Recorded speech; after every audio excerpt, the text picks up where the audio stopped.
ఇప్పుడు మనం చెప్పుకున్నటువంటి ప్రతి విషయం కూడా రెఫరెన్సెస్ ప్రకారము మరి బైబిల్ గ్రంథంలో లిఖించబడి ఉన్నది. మరి దేవుడు వాటిని సృష్టించినప్పుడు ఏ ఏ పేర్లైతే వాటికి పెట్టారో అవే పేర్లతో మనం ఇప్పటికీ వాటిని పిలుచుకుంటున్నాము. అవి లేకపోతే మనం మనుగడే లేదు. అయితే సృష్టి మొత్తం సృష్టించిన తర్వాత దేవుడు ఆది పురుషుడైనటువంటి ఆదాముని సృజించారు. ఆయనకి సృష్టి మొత్తం మీద అధికారాన్ని ఇచ్చి ప్రతి విధమైనటువంటి మానవుల బలమైనటువంటి మరి ప్రాణులను కూడా వశపరుచుకోవటానికి ఆదాముకి అధికారం ఇచ్చారు.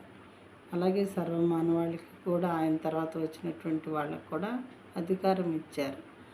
మనం అనుభవించేది ఆయన సృజించినటువంటి సృష్టిలోని సమస్తాన్ని అనుభవించి సంతోషంగా ఉంటూ ఉన్నాము. కాబట్టి ఖచ్చితంగా సృష్టికర్తను మనం స్మరించవలసినదే.